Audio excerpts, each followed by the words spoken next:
اعوذ باللہ من الشیطان الرجیم بسم اللہ الرحمن الرحیم وبہ نستعین وہو خیر المعین۔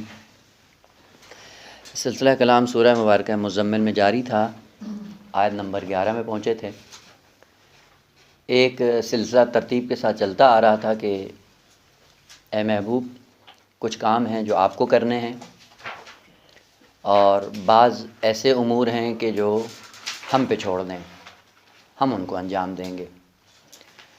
پیغمبر اسلام کی جو ذمہ داری تھی 10 آیات میں ترتیب کے ساتھ خالق کائنات نے ذکر کی کہ آپ نماز شب پڑھیے، تیاری کیجئے، قول ثقیل دیں گے، قول ثقیل کو آپ معاشرے میں جا کے نافذ کریں گے، معاشرے کی تربیت کریں گے اور آہستہ آہستہ معاشرہ اسلامی وجود میں آ جائے گا۔ لیکن ایک چیز ذہن میں رکھیے گا کہ معاشرہ یا اجتماع جو وجود میں آتا ہے وہ اکائیوں سے وجود میں آتا ہے، یعنی معاشرے کا کوئی الگ سے کوئی وجود نہیں ہے مستقل کہ کہیں کہ زید عامر بکر یہ الگ ہیں، معاشرہ الگ ہے، نہ، انہی زید بکر عامر خالد انہی سے مل کر معاشرہ وجود میں آتا ہے۔ تو معاشرہ اچھا ہے یا برا ہے یہ کس پہ ڈیپینڈ کرتا ہے؟ اکائیوں پہ۔ جیسی اکائیاں ہوں گی ویسا معاشرہ ہوگا۔ اگر اکائیاں خود تربیت یافتہ ہیں تو آپ کہیں گے کہ یہ معاشرہ تربیت یافتہ ہے۔ اگر اکائیاں باشعور ہیں تو معاشرہ باشعور ہوگا، اور اگر اکائیاں فاسد ہیں تو معاشرہ بھی فاسد ہوگا۔ لہذا ہم جو کہتے ہیں کہ جی ہم جا رہے ہیں معاشرہ ٹھیک کرنے کے لیے، بات غلط ہے۔ اصل میں معاشرہ اکائیوں سے بنتا ہے اور اکائیاں اپنی ذات سے شروع ہوتی ہیں۔ اگر آپ معاشرے کی اصلاح کرنا چاہتے ہیں تو معاشرے کی آپ بھی ایک فرد ہیں، آپ اپنے کی اصلاح کریں اور پھر اطراف میں جو آپ سے وابستہ ہیں ان کی اصلاح کریں، آہستہ آہستہ یہ معاشرہ وجود میں آ جائے گا۔ لہذا چھوٹا سا معاشرہ انسان کے اپنے گھر سے شروع ہوتا ہے اور پھر محلے سے، محلے کے بعد پھر شہر، اور اسی طرح سے یہ سلسلہ پھر آگے بڑھتا ہے۔ لہٰذا آپ پورے انبیاء کی تاریخ پڑھ کر دیکھ لیں کہ سب سے پہلے انہوں نے اپنے آپ کو سنوارا ہے اور اپنے آپ کو سنوارنے کے بعد معاشرے میں لا کر کھڑا کر دیا ہے کہ ہمیں دیکھتے رہو، اگر ہماری سیرت پہ چلتے رہو گے تو ایک معاشرہ ایسا وجود میں آئے گا جو انبیاء کی سیرت پہ چلتا ہے، اور اس کے مقابلے میں جو اکائیاں کھڑی ہوتی ہیں ان کا سلسلہ کیا ہوتا ہے کہ ظاہر سی بات ہے ان کا کردار، ان کا کریکٹر اور ان کے امور جتنے بھی ہیں وہ ایک نقطہ مقابل کے طور پہ سامنے آتے ہیں۔ وہ پیغمبر اسلام بھی اس سے مستثنیٰ نہیں ہے۔ پیغمبر اسلام نے ایک حد تک اپنے آپ کو خوبصورت انداز میں پیش کرنے کی کوشش کی اور پیغمبر اسلام کامیاب بھی ہوئے۔ اور عجیب بات یہ تھی کہ حتیٰ وہ جو سرسخت دشمن تھا وہ بھی پیغمبر اسلام کے کمالات کا معترف تھا، یعنی دشمنی اپنی جگہ پہ، لیکن جو کمالات تھے ان کے اندر وہ ان کا دشمن کو بھی اعتراف تھا۔ مشکل یہاں پہ تھی کہ پیغمبر کے اس کردار کو معاشرے میں پھیلنے سے انہوں نے روکنے کی کوشش کی ہے۔ خالق کائنات نے کہا ایک ذمہ داری آپ کی ہے، آپ اس کو انجام دیں، دوسری ذمہ داری ہماری ہے، ہم خود انجام دیں گے۔ اور یہ ہوتا وہاں پہ ہے کہ جہاں پہ ایک انسان اپنے آپ کو وقف کر دے خالق کائنات کے لیے تو پھر خالق کائنات بقیہ امور خود انجام دیتا ہے۔ اسی لیے کہا کہ آپ خالق کائنات کو وکیل بنا لو، جب وکیل بنا لو گے تو پھر آپ کو پریشانی نہیں ہونی چاہیے۔ یہاں سے اس سورہ کا رخ دوسری طرف جا رہا ہے، دشمن کی طرف، کہ اگر دشمن آپ کے راستے میں روڑے اٹکاتے ہیں تو ذر نہیں، پھر مجھے چھوڑ دو، یعنی یہ کام مجھ پہ چھوڑ دیں، آپ پریشان نہ ہوں، آپ کو پریشان ہونے کی ضرورت نہیں ہے، ہم ان کو سدھار لیں گے، دیکھ لیں گے کہ کون آ کر آپ کے راستے میں رکاوٹ کھڑی کرتا ہے۔ یہاں سے اس سورہ کا رخ دوسری طرف آ رہا ہے۔ اب اگر دشمن کو راستے سے ہٹانا ہے، پہلا کام یہ ہوتا ہے کہ اس کو بتاؤ کہ تم کوئی الگ سے نہیں ہو، پاور میں، پیسے میں، ظلم میں، طاقت میں۔ خوب ہم آپ کے سامنے نمونے رکھتے ہیں، نہ یہ کوئی پہلا نبی ہے جس کو ہم نے بھیجا ہے اور نہ کوئی دشمن نیا ہے کہ جو پہلے نہ گزرا ہو، اور پہلے انبیاء کے مسائل اور پہلے انبیاء کا تاریخی پس منظر ہم آپ کے سامنے رکھ دیتے ہیں، اور اس کو دیکھتے ہوئے اپنے آپ کو، یعنی اسی تاریخ کے آئینے میں اپنے آپ کو دیکھ لو کہ تم کیا کر سکتے ہو۔ اگر ہم نے پہلے انبیاء بھیجے ہیں اور ان کے مقابلے میں جو دشمن آیا تھا ان کا انجام دیکھ لو، اگر ان کا انجام آپ نے دیکھ لیا تب اپنے آپ کو بھی دیکھ لو گے کہ تم کس حد تک پیغمبر کے مقابلے میں کھڑا ہو سکتے ہو اور مقاومت کر سکتے ہو۔ یہاں سے عجیب بات یہ ہے کہ داستان شروع ہو جاتی ہے ان لوگوں کی جو پہلے، یعنی پیغمبر اسلام سے پہلے زمانے میں انبیاء کے مقابلے میں کھڑے ہوئے تھے ان لوگوں کی، اور ان میں سے بھی برجستہ نمونہ فرعون کا تھا۔ کہ ہم ذرا اس کو بھی بیان کر دیتے ہیں کہ جب وہ موسیٰ کے مقابلے میں آیا تو اس کا انجام کیا ہوا۔ خب تم اس سے بڑھ کر نہیں ہو۔ پھر یاد رکھ لو کہ اگر ہمارے محبوب کے سامنے کھڑے ہوئے اور اس راستے میں روڑے اٹکانے کی کوشش کی تو انجام فقط ذہن میں رہے کہ کیا ہو سکتا ہے۔ البتہ ان کا منہ بند کرنے کے لیے خالق کائنات نے کہا کہ آپ کو کچھ کرنے کی ضرورت نہیں ہے، آپ کو جو کرنا تھا آپ نے کر دیا، اس کے بعد یہ کام ہم پہ چھوڑ دیں، دیکھتے ہیں کہ کون کتنے پانی میں ہے۔ یہاں سے رخ سورہ کا چینج ہو جاتا ہے، لہذا خالق کائنات فرماتا ہے ذرنی، اس کام کے لیے مجھے چھوڑ دیں، میں خود انجام دوں گا۔ ذرنی والمکذبین، وہ جو آپ کی تکذیب کرتے ہیں ان کو آپ کچھ بھی نہ کہیں، ہم کریں گے۔ آپ کو معلوم ہے کہ مکذبین کون ہیں؟ مکذبین کذب، اور اس کے مقابلے میں کیا ہے؟ صدق۔ البتہ ابھی نہیں ہے چونکہ بات سے نکل جائیں گے، بریکٹ میں لکھ لیں اگر کہیں پہ فرصت ہوئی اور کوئی مناسبت ہوئی اس سورہ سے ہٹ کر کہ یہ صدق اور کذب اولاً ان کا معنی کیا ہے اور دوماً ان کی حقیقت کیا ہے۔ ایک رائج معنی ہے جو ہم کرتے ہیں، البتہ وہ غلط نہیں ہے، وہ بھی صحیح اپنی جگہ پہ، لیکن تھوڑا سا گہرائی میں الگ سے ایک انشاءاللہ بات کریں گے، جس سے صدقہ بھی نکلا ہے، تصدیق بھی نکلا ہے، مصدق بھی نکلا ہے۔ انشاءاللہ کسی اور موقع پہ اگر فرصت ہوئی تو اس کو تفصیل سے عرض کریں گے، یعنی موضوع ایسا ہے کہ جس پہ واقعاً گفتگو ہونی چاہیے۔ مکذبین چونکہ باب تفعیل ہے، اور آپ کو معلوم ہے کہ باب تفعیل کی ایک خصوصیت کیا ہے؟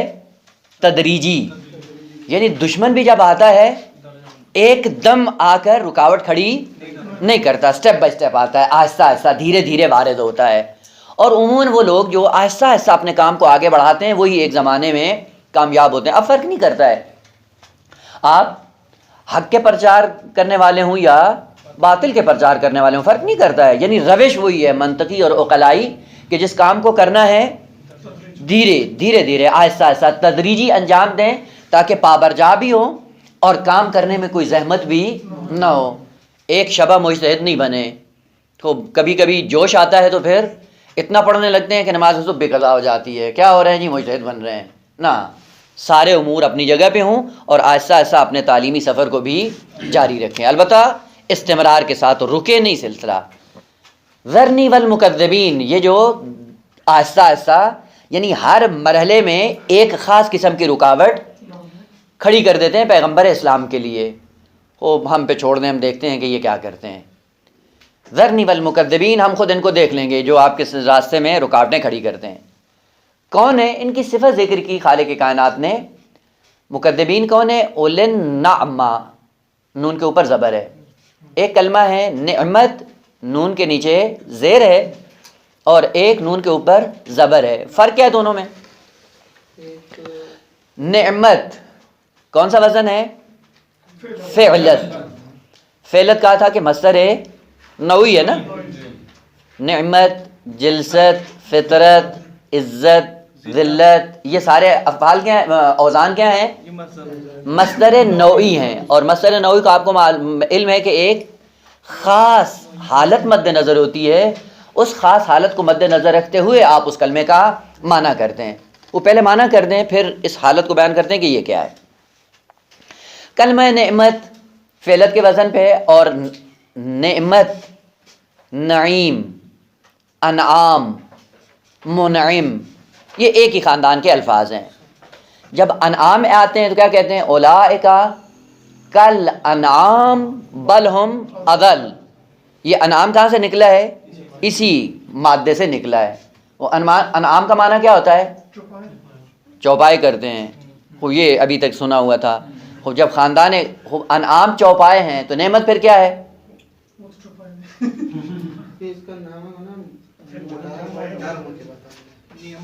نعمت نون عین میم اصلی مادے کا معنی یہ ہے ہر وہ چیز جو انسانی زندگی کو خوبصورت بنا دے. ہر وہ چیز جو انسانی زندگی کو بہتر بنا دے. ہر وہ چیز جس میں انسان آسائش کے ساتھ زندگی بسر کر سکے وہ کیا ہوتا ہے؟ نعمت. پس نعمت وہ ہے کہ جو انسانی زندگی کو خوبصورت بناتی ہے. پھر انعام کیا ہے؟ کہ انعام بھی انسان کی خدمت کے لیے خلق ہوئے ہیں اور یہ بھی انسان کی بہتر زندگی کے لیے خلق ہوئے ہیں، اس لیے ان کو انعام کہا جاتا ہے.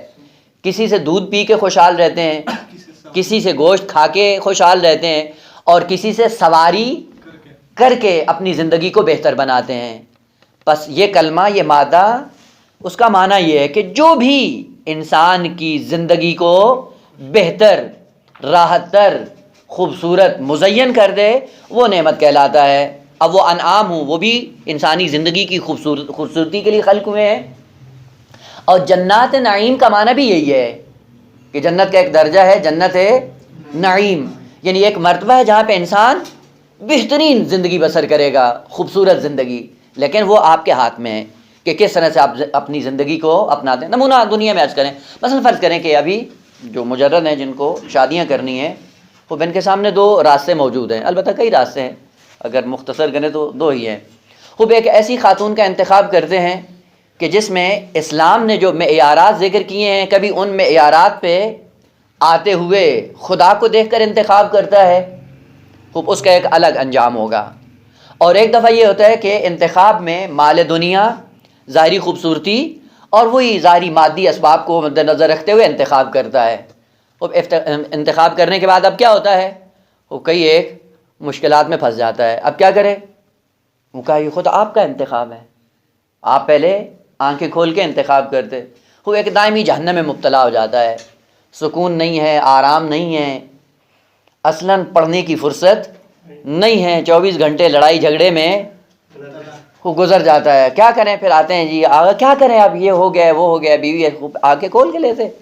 وہ جو ائمہ طاہرین نے ذکر کیا ہے، اگر ان میں معیارات پہ لیتے تو یہ آپ کے لیے نعمت ثابت ہوتی. اب یہ کیوں نعمت بنی ہوئی ہے؟ ہمارا اپنا اختیار ہے. اسی لیے کہا جاتا ہے کہ آخرت کی زندگی وہ آپ کے اپنے ہاتھ میں ہے. وہ زندگی آپ نعمت کی صورت میں بھی بنا سکتے ہیں، نعمت کی صورت میں بھی بنا سکتے ہیں، لیکن رہنا آپ کو ہے. نعمت بنائے آسائش سے رہیں گے، نعمت بنائے آپ کے لیے ہمیشہ کے لیے ذلت ہے. لہذا دعائے کمیل جب پڑھتے ہوئے تو ذرا آنکھیں کھول کے پڑھا کریں. امیر المومنین دعائے کمیل کے شروع میں کیا فرماتے ہیں؟ اللہم اغفر لی الذنوب التی تغیر النعم. کچھ ایسے گناہ ہیں جو نعمتوں کو، یعنی زندگی کو جہنم بنا دیتے ہیں. ایسا گناہ کرتا ہے آدمی اور پھر معاشرے میں چلنے کے قابل نہیں ہوتا ہے. پھر کہتے ہیں خدایا یہ کیا کر دیا؟ خوب پہلے آنکھیں کھول کے کیا ہوتا. آپ نے دیکھے ہوں گے ایسے نمونے اپنی زندگیوں میں کہ بڑے آبرومند عزت دار ہوتے ہیں، لیکن ایک چھوٹی سی حرکت کرتے ہیں جس کے نتیجے میں وہ نعمت ذلت میں تبدیل ہو جاتی ہے یا نہیں ہے؟ کئی ایسے لوگ ہیں، ہم نمونے ذکر نہیں کرنے ہیں، فقط اشارہ کافی ہے. ایسی تدبیر کرتے ہیں اپنی زندگی کے لیے یا ایسا اقدام کرتے ہیں جس کے نتیجے میں اب معاشرے میں چلنے کے قابل نہیں ہوتے. خوب یہ کون کر رہا ہے؟ خود. اور ادھر سے کیا کہا؟ اللہم اغفر لی الذنوب التی تنزل النقم. ایسے گناہ معاف کر دے جو نقمتیں نازل کرتے ہیں. نقمت کیا ہے؟ نقمت وہ بھی فعلت کا وزن ہے، مصدر نوعی. نعمت کے مقابلے میں نعمت یعنی بہترین زندگی کا جو سبب بنے وہ کیا ہے؟ نعمت ہے. اور جو انسان کی ذلت کا سبب بنے، بدترین زندگی جس سائے میں انسان گزر رہا ہو، وہ انسان کے لیے کیا ہے؟ نقمت. خوب سوال، آیا خالق کائنات نے دو چیزیں بھیجی ہیں، ایک بنام نعمت اور ایک بنام نقمت، اور ان میں آپ کو انتخاب کرنا ہے کہ اس کو چوز کر لیں یا اس کو چوز کر لیں؟ یوں ہے؟ نہ، ایسا نہیں ہے. چونکہ خالق کائنات نے شر کو خلق ہی نہیں کیا، جو کچھ ہے خیر ہے، لیکن اس خیر کے دو پہلو ہیں. آپ اپنے عمل سے اس کو نعمت بھی بنا سکتے ہیں اور آپ اپنے عمل سے نقمت بھی بنا سکتے ہیں. لہذا پوری کائنات کے جتنے اسباب اور وسائل ہیں ان پہ غور کریں کہ یہ نعمت ہیں یا نقمت. مثلا خالق کی کائنات نے دو آنکھیں جو دی ہیں تو اس کے مقابلے میں دو اور نہیں ہیں کہ ایک سے اچھائی نظر آئے اور ایک سے برائی نظر آئے. نہ، چار نہیں ہیں، دو ہی ہیں اور دونوں سے ایک ہی چیز نظر آتی ہے. لیکن یہ جو ایک چیز نظر آ رہی ہے یہ نعمت ہے یا نقمت کا آپ پہ ڈیپینڈ کرتا ہے. کان، یہ جو نعمت دی ہے خدا نے، ہم کہتے ہیں نعمت. خوب سوال اس سے پہلے کہ یہ نعمت ہے یا نقمت، جواب کیا ہے؟ یہ کچھ بھی نہیں ہے. یعنی یہ فقط ایک خالق کائنات کی مخلوق ہے جو آپ کو دی گئی ہے. سوال، یہ نعمت ہے یا نقمت؟ جواب کیا ہے؟ کچھ بھی نہیں ہے. یہ استعمال کے بعد فیصلہ ہوگا کہ یہ میرے لیے نعمت ہے یا نقمت ہے. موبائل آپ کے پاس ہے، 24 گھنٹے ہوتا ہے، نعمت ہے یا نقمت؟ یہ پتہ چلے گا کہ کہ یہ کیسے استعمال ہو رہا ہے. یہ نعمتوں میں تبدیل کرنے کے لیے انسان کو خالق کائنات نے دنیا میں بھیجا ہے. وإلا اگر وسائل یہ سارے ہی ایسے رکھ دیے جائیں تو یہ وسائل نہ انسان کے لیے نعمت ہیں اور نہ ہی نقمت ہے. یہ آپ پہ ڈیپینڈ کرتا ہے کہ آپ اس کو کیا بنانا چاہتے ہو. اولاد آپ کے لیے نعمت ہے یا نقمت؟ معلوم نہیں ہے. تربیت کے بعد پتہ چلے گا کہ یہ تم نے نعمت کی صورت میں اپنائی ہے یا نقمت بنا لی ہے. مرنے کے بعد پتہ چلے گا. جس کو چھوڑ کے آئے تھے، جس کے لیے حرام حلال کا خیال کیے بغیر سب کچھ بٹورنے کے چکر میں تھے اور سب کچھ فراہم کرنے کے لیے تیار ہوتے ہیں، اولاد جیسے ہی منہ کھولتی ہے سب سے پہلے آمادہ کر دیتے ہیں، ہو یا نہ ہو، حرام کا ہو حلال کا ہو، جو کیا جی بچے نے مانگ لیا ہے اور محبت مجبور کرتی ہے کہ یہ کام کرنا پڑتا ہے. وہ یہ نعمت ہے یا نقمت؟ نہیں معلوم. لہٰذا آپ انتظار کریں کہ جب آپ اس چیز کو استعمال کر لیں اس کے بعد آنکھیں کھول کے دیکھیں کہ یہ میرے لیے نعمت ہے یا نقمت ہے. لہٰذا نعمت اگر بن رہی ہے یعنی آپ کی بہترین زندگی اگر یہ وسائل فراہم کر رہے ہیں تو یہ کیا بن جائے گا آپ کے لیے؟ نعمت.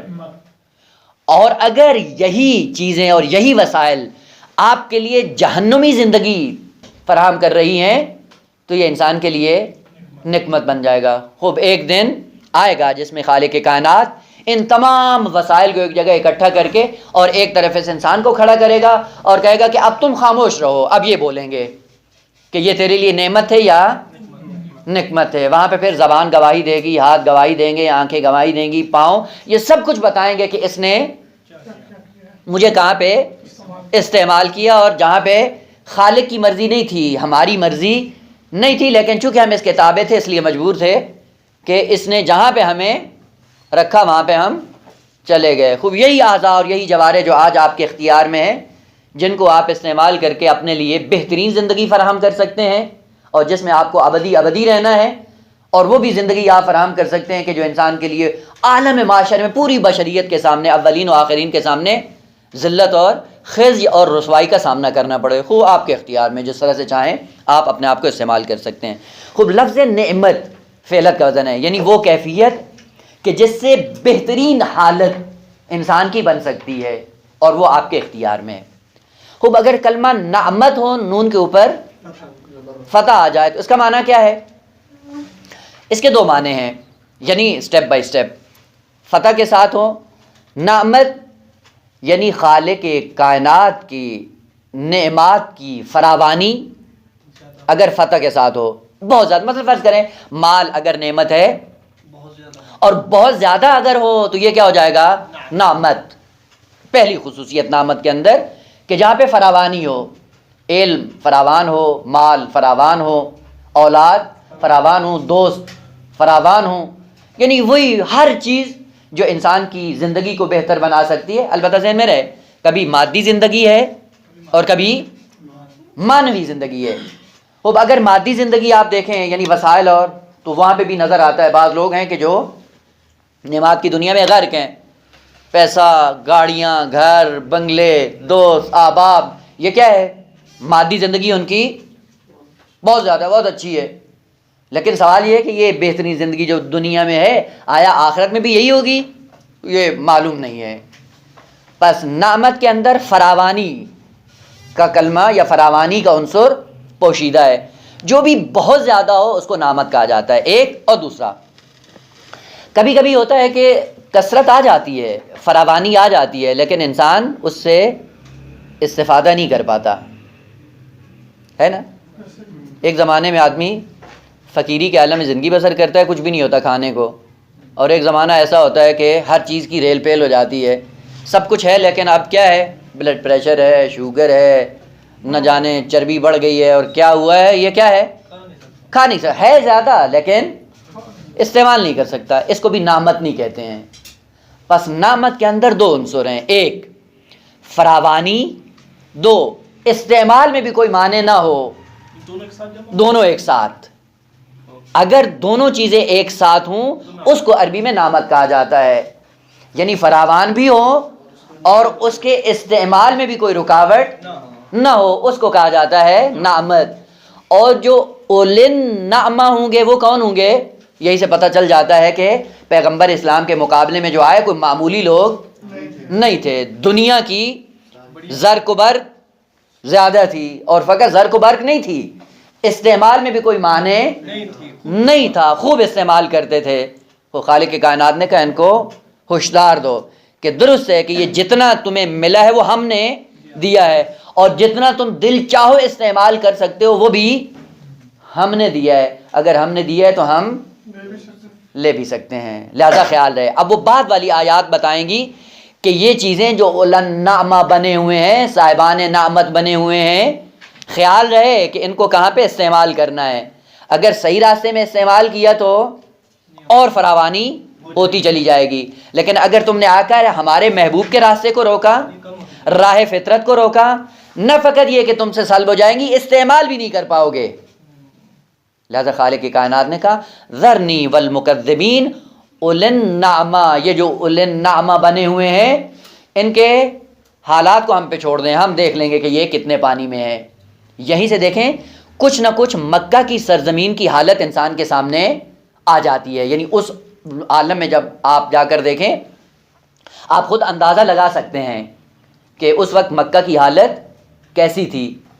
یعنی ایک مالدار طبقہ، دو جنگجو طبقہ، تین اتنا افرادی قوت، اور ان کے پاس اتنی افرادی قوت تھی کہ پیغمبر کا راستہ روک سکتے، اور کیا بھی انہوں نے کہ آخر میں پیغمبر اسلام ہجرت کرنے پہ مجبور ہو گئے.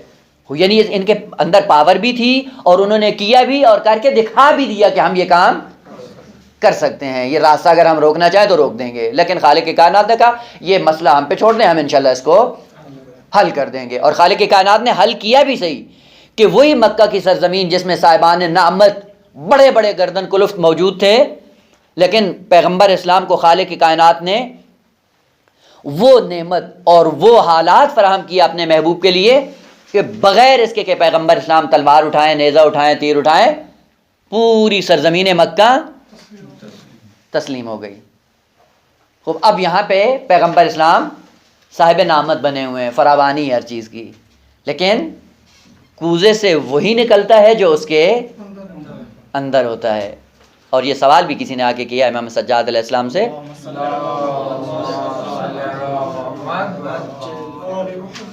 کہ یبن رسول اللہ، جب آپ کا دشمن آپ پہ مسلط ہوتا ہے تو طرح طرح کے مظالم کرتا ہے کہ بشریت ان کو سن کے شرما جاتی ہے، لیکن جب اقتدار آپ کے ہاتھ میں آتا ہے تو آپ سے سوائے مہربانی، عطوفت، محبت کے اور کچھ بھی سامنے نہیں آتا. تو امام علیہ السلام نے کیا فرمایا؟ رکھ دیں آگا، لے لیں گے بعد میں، یا وہیں رکھ دیں، آپ لوگ لے لیں، بعد میں نیچے آ کے لے لیں گے. کہا کہ جس کے اندر یعنی جس کے ظرف میں جو کچھ ہوتا ہے وہی باہر آتا ہے. آپ معاشرے میں بھی جا کر دیکھ لیں، آگا معاشرے میں جائیں، آپ کسی کو معرض امتحان میں قرار دیں، تھوڑا سا اس کو ٹٹولیں، اس کے فوراً بعد زبان پہ کیا آتا ہے؟ وہی جو اندر ہے. دیکھیں مثال عرض کروں، بعض اوقات آپ نے دیکھا ہوگا حوض ہوتے ہیں نا پانی کے، اور پانی کی یہ خصوصیت ہے کہ جتنی بھی اس کے اندر آپ گندگی ڈال دیں اور گندگی ڈال کے آپ چھوڑ دیں اس کو، ایسا ایسا کیا ہوتا ہے، صاف اور شفاف پانی اوپر آ جاتا ہے اور گندگی نیچے چلی جاتی ہے۔ خوب اگر آپ اس حوض کو دیکھنا چاہیں کہ یہ گندا ہے یا صاف ہے یا کیا ہے، اس سے کیا باہر نکلے گا، تھوڑا سا اس کو ہلا دیں، خوب جب ہلائیں گے تو کیا ہوگا، وہ گندگی اوپر آ جائے گی۔ بعض متقی ایسے ہیں اندر ظرف اتنا آلودہ ہے اور ظاہری طور پہ تقوی میں لوگوں کو جا کے جھانسا دیتے ہیں، اور تھوڑا سا محض امتحان میں ان کو قرار دے کے دیکھیں، وہ جو کچھ ظرف کی گندگی ہوتی نیچے بیٹھی ہوئی وہ ساری اوپر آ جاتی ہے۔ وہ کہا امتحان میں ڈالو، اور خالق کائنات نے کہا ہے کہ ایسا نہیں ہے کہ تم پارسا بن کر معاشرے میں زندگی بسر کرتے رہو اور ہم آپ کو چھوڑ دیں، نہ ایسا نہیں ہے۔ لیکن بعض ایسے ظروف ہوتے ہیں جن کے اندر پانی سارا صاف اور شفاف ہوتا ہے، خوب آپ جتنا بھی ہلائیں کیا ہوگا، ہے ہی صاف ہی۔ لہذا پتہ چلتا ہے کہ کسی کو غصہ دلا کر دیکھیں، اگر اس کا باطن دیکھنا ہے، غصہ دلا کر دیکھو یہ کیسا ہے، یعنی اس سے پتہ چل جائے گا اس سے باطن میں کیا ہے، خوب جو باطن میں ہوگا وہی باہر آئے گا۔ لہذا امام سجاد علیہ السلام نے کہا کہ جو بھی جس معرض امتحان میں آتا ہے، معرض امتحان کے بعد اس کا جو باطن ہوتا ہے وہی سامنے آ جاتا ہے۔ اسی لیے کہا جاتا ہے کہ ظاہر کو مزین کرنے سے بہتر ہے، نہ بلکہ واجب تر ہے کہ اپنے باطن کو مزین کریں۔ اور جب باطن پاک ہوگا تو جتنے امتحان آتے رہیں انسان پہ کوئی، لہذا کیا کہا ہے بی بی دو عالم جناب زینب سلام اللہ علیہا نے، طرح طرح کی مشکلات آئیں، مصائب جو آج بھی لوگ سن کر روتے ہیں، وہ بی بی نے اپنی آنکھوں سے دیکھیں۔ کون سی ایسی مصیبت تھی جو بی بی پہ نہ آئی ہو؟ خود مصیبت میں جا کے امتحان لو۔ کیا کہا اس ملعون نے، ارأیت صنع اللہ فیک، دیکھا خدا نے کیا کیا آپ کے ساتھ۔ دیکھیں ہمیں ایک چھینک آتی ہے، مریض جاتے ہیں تو خدا کو مجھے ہی مبتلا کرنا تھا، کیا کیا ہے؟ ایک چھینک سے جو خدا سے دور ہو جائے تو اس کو کیا مزید آزمانا ہے۔ خوب بی بی کیا فرماتی ہیں، ما رأیت الا جمیلہ، یہ ہے جن کا باطن پاکیزہ ہوتا ہے، وہ مشکلات کو بھی نعمت سمجھ کے خداوند عالم کے شاکر ہوتے ہیں۔ بس انشاءاللہ کسی اور موقع پہ فرصت میں عرض کریں گے کہ یہ نعمتیں ہی نعمتیں نہیں ہیں، بلکہ کبھی مصیبتیں بھی نعمت کی شکل اختیار کر جاتی ہیں، کہ البتہ وہ افراد پہ ڈیپینڈ کرتا ہے۔ وہ خالق کائنات نے کہا کہ ذرنی والمکذبین، دیکھ لیں گے ہم ان کو، یہ جو صاحبان نعمت بنے ہوئے ہیں اور آپ کا راستہ روک رہے ہیں، ہم دیکھ لیں گے ان کو کہ یہ کتنے پانی میں۔ خوب آپ کیا کرو، مہلہم قلیلا، تھوڑی سی فرصت ان کو دے دو، چھوٹ دے دو۔ وہ بس اوقات یہ نہیں ہوتا ہے کہ عموماً ہمارے ہاں کیا ہوتا ہے کہ اگر کسی کے ہاں مال کی فراوانی آئے تو کیا کہتے ہیں، جی خدا نے ہمارا ہاتھ پکڑ لیا، کہتے ہیں یا نہیں؟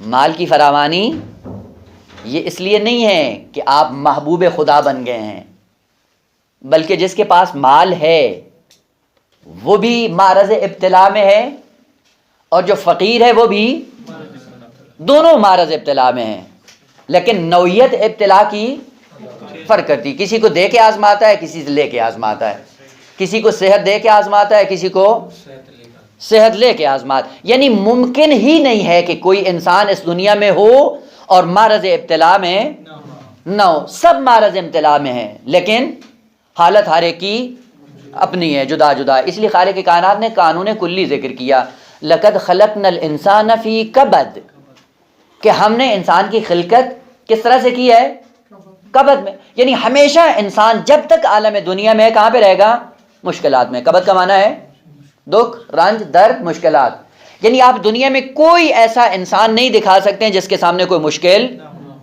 لیکن مشکل کی نوعیت فرق کرتی ہے۔ خوب کسی کو اقامہ دے کے آزماتا ہے، کسی کو اقامہ نہ دے کے آزماتا ہے، کسی کو کلاس میں آزماتا ہے، کسی کو گھر میں آزماتا ہے، سب معرض ابتلا میں، لیکن اس حالت میں جس میں خالق کی کائنات نے رکھا ہے، اس حالت میں رہتے ہوئے خدا کے شاکر ہیں یا نہیں، یہ انسان پہ بل الانسان علی نفسہ بصیرہ۔ خوب پیغمبر اسلام سے کہا مہلہم قلیلا، یہ دنیا کی زندگی میں ان کو ذرا فرصت دے دو، پھر دیکھ لیں گے کہ یہ کیا کرتے ہیں اور کہاں جاتے ہیں۔ کیا کر لو گے تم؟ راستہ روک لو گے، دین کو نابود کر دو گے۔ کہا یہ یاد رکھ لو، لَأَغْلِبَنَّ أَنَا وَرُسُلِي، ہمیشہ میں اپنے دین کو غلبہ دوں گا، سر بلند میرا دین رہے گا۔ اور یہ بھی یاد رکھ لو کہ یہ جو دین کا غلبہ ہے، دین کی کامیابی ہے اور دین کی پیروزی ہے، وہ آپ انسانوں کے ذریعے دین کو سر بلند رکھوں گا۔ وہ پھر کتنے عظیم انسان وہ ہیں جو خود بڑھ کر دین کو سہارا دیتے ہیں۔ آغا جب خدا کو اپنا دین سر بلند کرنا ہے اور کرنا بھی انسانوں کے ذریعے، وہ کیوں نہ ہو کہ وہ انسان ہم بن جائیں۔ صحیفہ سجادیہ کبھی پڑھا ہے؟ صحیفہ سجادیہ کی دعائیں، امام سجاد بارگاہ الہی میں یہ دعا کر رہے ہیں کہ الہ العالمین اپنے دین کی سربلندی کے لیے لا تستبدل بی غیری، اگر آپ اپنے دین کو سر بلند کرنا چاہ رہے ہیں تو میرے ذریعے کرو، کوئی میرا بدیل نہ ہو۔ یعنی مجھے یہ حسرت نہ رہے کہ اللہ کے دین کو سر بلند کرنا تھا، میری جگہ پہ کوئی اور آ گیا، مجھے کرو۔ آج یہ ہمارے لیے ہے یا نہیں ہے نمونہ ہے؟ وہ خالق کائنات کل کو اگر اس معاشرے کی اصلاح چاہتا ہے اور اصلاح بھی عالم کے ذریعے ہوگی، ظاہر سی بات ہے نا، عالم کے بغیر تو اصلاح نہیں ہوتی نا معاشرے کی۔ کیوں ہم کسی کی انتظار میں بیٹھے رہیں گے وہ آئے گا تو یہ اصلاح ہوگی، کیوں ہم آگے نہ بڑھیں؟ اگر یہ ذہن میں آ جائے کہ دین کی سربلندی چاہیے، معاشرے کی اصلاح چاہیے، معاشرے کے اندر امن چاہیے، خوب اس کے دائی ہم خود کیوں نہ بنے؟ کیوں ہمیشہ دوسروں پہ اپنی نگاہیں جما کے بیٹھے ہوں؟ جی وہ آئیں گے تو ٹھیک کریں گے، خوب اگر وہ نہ آئے تو پھر کیا ہوگا؟ وہ خود اٹھ کھڑے ہوں، دین کا دفاع کرنے کے لیے انتظار میں رہتے ہیں، جی فلاں آئے تو وہ تقریر کرے گا تو یہ دین کی چند ایک مشکلیں حل ہوں گی۔ خوب آپ کیوں نہ ہوں بھائی، میں کیوں نہ ہوں؟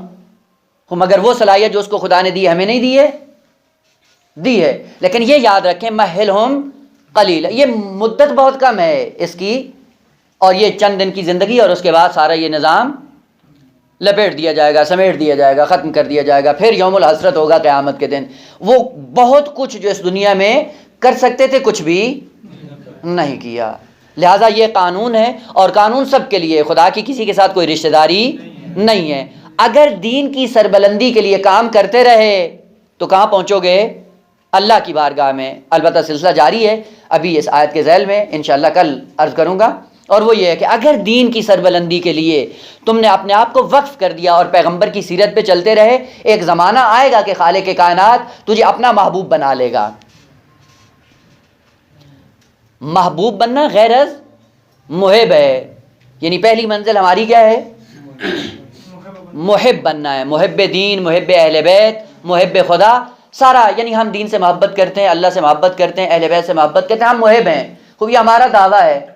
لیکن ایک زمانہ آئے گا کہ ہم دین میں محبوب ہوں گے، اہل بیت کے ہاں محبوب ہوں گے، اللہ کے ہاں محبوب ہوں گے۔ اس کا راستہ کیا ہے؟ وہ راستہ یہی ہے جو پیغمبر اسلام نے طے کیا ہے۔ اس راستے پہ چل کر آپ اللہ کے محبوب بن سکتے ہیں، اہل بیت کے محبوب بن سکتے ہیں، دین کیا محبوب بن سکتے ہیں۔ جب بھی دین کی بات آئے گی، دین کا تعارف آپ کے نام سے ہوگا۔ کتنی ایسی شخصیات ہیں اس تاریخ اسلامی کے اندر کہ جہاں پہ بھی دین کی کوئی بات آتی تھی کہ یہ دین کا یہ مسئلہ تھا، شخصیت کو پیش کیا جاتا تھا کہ یہ دیکھیں یہ تھے جی، پڑھتے ہیں نہیں، یہ کون ہے؟ یہ محبوب دین بنے ہوئے ہیں، یعنی حتیٰ دین کا تعارف بھی محتاج ہے ان شخصیات کا۔ اس منزل کی طرف ہمیں جانا ہے۔ لہذا خالق کائنات نے کہا کہ اے محبوب اگر یہ تنگ کرتے ہیں تو پریشان نہ ہوں، ان مکذبین کو ہم پہ چھوڑ دیں، ہم دیکھ لیتے ہیں کہ یہ کیا کر سکتے ہیں اور ہم ان کو کس طرح سے سدھار سکتے ہیں۔ بعد کی آیات کا تسلسل یہی ہے۔ انشاءاللہ سلسلہ کلام جاری ہے، اور بعد میں اس نقطے کو عرض کر کے انشاءاللہ بڑھ جائیں گے اگلی آیت کی طرف۔ وَذَرْنِي وَالْمُكَذِّبِينَ أُولِي النَّعْمَىٰ وَمَهِّلْهُمْ قَلِيلًا، تھوڑی سی ان کو فرصت دو عالم دنیا میں، اس کے بعد دیکھتے ہیں کہ جب دنیا کی زندگی ختم ہوگی اور پھر ایک ابدی زندگی جو ان کے سامنے آئے گی، وہاں پہ دیکھیں گے کہ انہوں نے کیا کیا، کیا کھویا اور کیا پایا۔ الحمدللہ رب العالمین۔